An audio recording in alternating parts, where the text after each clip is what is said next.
Hey gang, it's me, it's Dr. Jeff, your advanced trained, non-surgical spine and disc specialist and chiropractic veteran of 21 years.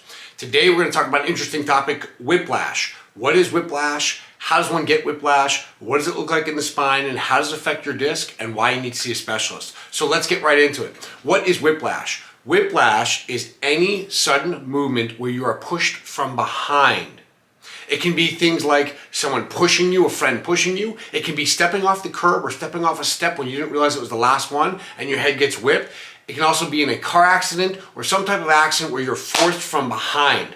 Many people think that the first movement is the head goes backwards. But let's take a look and see exactly what the spine does in 3 different motions. So let's take a look right here. So here on the left, all the way left it says normal. The spine should have a nice big curve.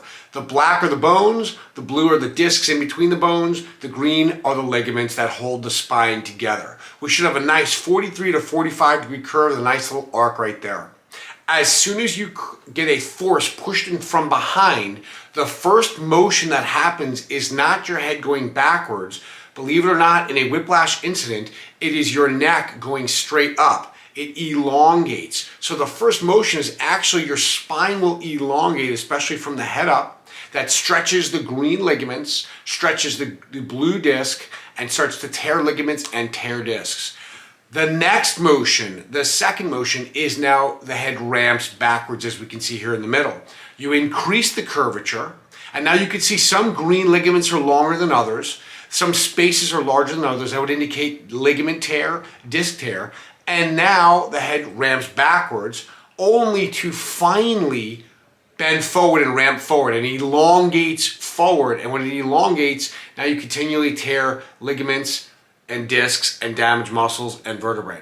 So a whiplash is a push from behind, a step off of a curve, a step off a stair where your head goes up, backwards, and then forward. And you are at risk for tearing ligaments, damaging discs, irritating nerves, tearing nerves, and damaging muscles. So it is important that you see a whiplash specialist to determine if you have a whiplash injury. Now, what's whiplash injury? Well, I had headaches before and now they're made worse. Or I didn't have any headaches and now I have headaches. I had neck pain or low back pain or arm pain or leg pain before and now it's made worse. Or I didn't have it before and now I have it. These are all signs and symptoms or symptoms of a potential whiplash injury, either creating a problem or enhancing a problem.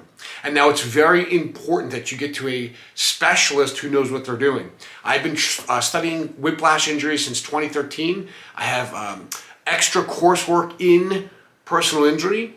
And one of the main things you want to do is have an x-ray taken called a flexion extension x-ray, where your head is x-rayed forward and your head is x-rayed backward, and you measure the sliding of the bones. You need to have a measurement taken in order to know if you've got permanent ligament damage. If you slide in excess of 4 millimeters in the neck, 3 millimeters in the low back, you potentially have permanent damage in the discs and the ligament. So again, you'll want to at least have x-rays taken from top to bottom, and you'll want x-rays taken of your head forward and backwards. Now, if you're suspect of, hey, there's slippage in there, there's permanent damage, now we want to do an MRI. An MRI is the gold standard to look at the discs and to see if there's nerve compression. So there's 4 types of disc injuries: a bulge, herniation, decay, and tear. We want to see through an MRI exactly what's going on with the discs at that point, because remember, when the spine elongates, the discs, this red right here, elongate, they can tear, and the ligaments can tear as well, and that could damage the disc and irritate the nerve. So at the very least, you want a set of x-rays taken with your head going forward and backwards. You then want an MRI taken to take a look at the discs, and then if there's pain down an arm or a leg, or you lose function of a muscle over time, you want a test called an EMG. So these are the 3 tests that you'll want at the very least if you've had a whiplash injury. Again, whiplash is no joke. It can be stepping off of a curve, stepping off a stair wrong, and all of a sudden you enhance symptoms or symptoms come on. You'll want to get this checked early, and you'll want to get it taken care of early. I'm Dr. Jeff. I'm also the author of this little book, Never Look Back, A Simple Guide to the Cause and Care for Back Pain. Again, we launched it. It's no longer available, but it will be available very soon on our website as we're redoing our website. So hang tight, coming soon. It tells you Why? Why are you injuring your spine? How come? There's 5 reasons daily you're injuring your spine and don't know it. How to fix that. It tells you about what a normal spine looks like, what a healthy spine doesn't look like. It talks about the tests that your doctor should be running immediately. And if they're not, fire your doctor, get a new doctor, follow the test in this. We also talk about a technique I developed called the Dose method with a 90% success rate, helping spinal disc injuries heal non-surgically. My name is Dr. Jeff. I'm an advanced trained non-surgical spine and disc specialist. I'm owner of Legacy Chiropractic, the Midwest Clinic, and coming soon, the Midwest Jaw Pain Center. I hope you have a great day. I hope this information helps you out. Keep smiling.